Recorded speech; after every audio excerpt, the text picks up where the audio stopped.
And so many in the Black community, if I'm being honest with you, because I want to be, believe that you are being used as a pawn by the right and that you're a charlatan of sorts. He's not a Republican. So how do you... He's never voted. She literally calls him a charlatan to his face. Whoopi Goldberg, Joy Behar, and Sunny Hostin are all present in this episode.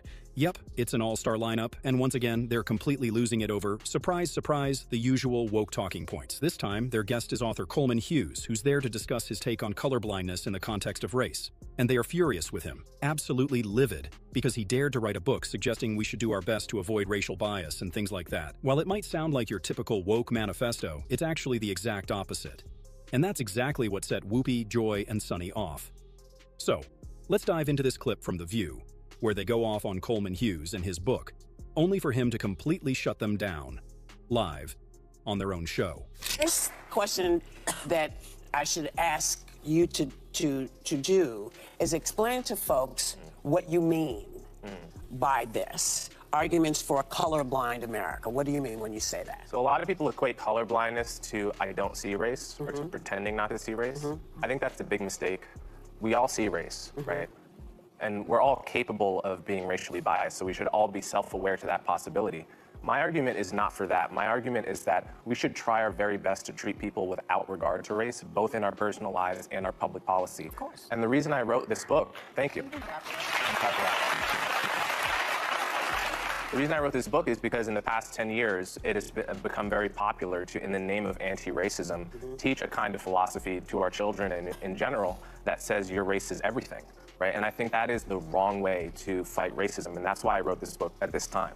I'm sorry, baby. Can I just point out that there is a reason for that? You know, when I went to school, getting any information about anyone's race was not taught. No history, there was no Black history, none of those things were taught. It's actually better when there's no separate Black history, because the very idea of Black history already creates division. Terms like Black History Month, and the Black National Anthem, all of it just pushes us further apart. It should all be considered American history. The reason there wasn't a distinct Black history in the past wasn't because people didn't matter, but because there wasn't this kind of divisive agenda driving it, at least not to the extent we see now. So yeah, it's better without a separate Black history. And it's not because I think Black people shouldn't be acknowledged in history, far from it. It's because when everything is seen as American history, it unites us. We're all Americans.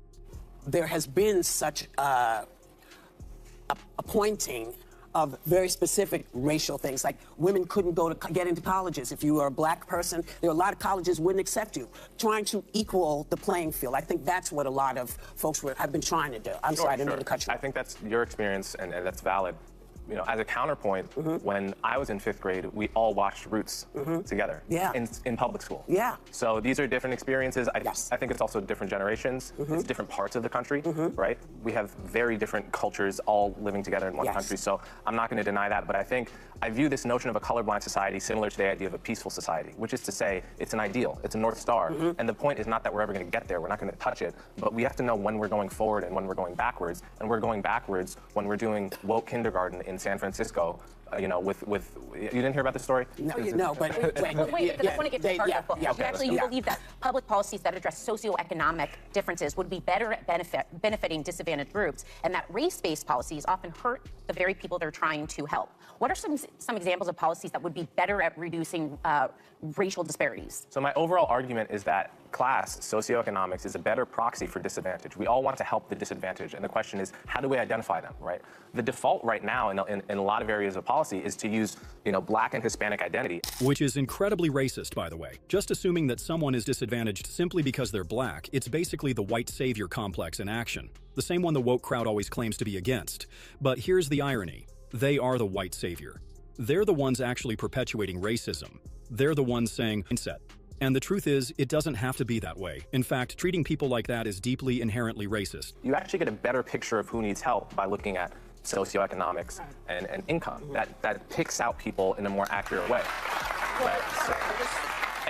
Not my question, but when you say that socioeconomics picks out people in a better way than race, when you do look at the socioeconomics, you see the huge disparity between white households and Black households. You see the huge disparity between white households and Hispanic households. So your argument, and I've read your book twice because I wanted to give it a chance, your argument that race has no place in that equation is really fundamentally flawed, in my opinion. Well, they're two separate questions. One is whether each racial group is socioeconomically the same. That I agree with you. They're not. Yeah, they're not, and the stats show that. Yeah, of course, I agree with that fully. The question is, how do you address that in a way that actually targets poverty the best? Like, what's the point of framing everything as a race issue when it clearly isn't? If what we're really concerned about is poverty or socioeconomic status, then why not focus on that instead of skin color? Why not look at the actual stats around income and opportunity, because that's always the more accurate lens. Not all black people are poor. Not all white people are rich. There are poor white families and wealthy black families. So why force everything into a racial narrative when it doesn't hold up 100% of the time? If we just focus on socioeconomic status, that tells us what we actually need to know without the divisiveness. That's what makes it so frustrating when people like Whoopi Goldberg, Sunny Hostin, and the rest of The View insist on making everything about race. It's not even the most accurate way to look at the country. If we really care about getting it right, looking at class and status is the way to go. It's objective, it's factual, and it's a lot less polarizing. And what Martin Luther King wrote in his book, Why We Can't Wait, is he called it, we need a Bill of Rights for the Disadvantaged. And he said, yes, we should address racial inequality, yes, we should address the legacy of slavery, but the way to do that is on the basis of class. And that will disproportionately target blacks and Hispanics because they're disproportionately poor, but it will be doing so in a way that also helps the white poor, in a way that addresses poverty as the thing to be addressed. That part is true, but as you are a student of Dr. King, I'm not only a student of Dr. King, I know his daughter, Bernice, right? So I'm going to get to my question. Go ahead, go right ahead. I think the premise is fundamentally flawed. You claim that colorblindness was the goal. That's how Sunny Hostin keeps shifting the subject whenever he makes a point that's completely logical, and she has no way to counter it. He brings up the idea of focusing on class, saying that if we do that, we not only end up helping Hispanics and blacks, who are disproportionately affected, but also poor white people. And what does Sunny do? She just sidesteps the point entirely. She changes the subject because she has no real response. There isn't one. But she doesn't like that argument, and you can tell. It's like she doesn't want to help the white people. Based upon Dr. King's I Have a Dream speech, content of character versus the color of skin. Bernice, Dr. King's daughter, points out that 4 years after giving that speech, actually, Dr. King also said this: a society that has done something special against the Negro for hundreds of years must now do something special for Negroes.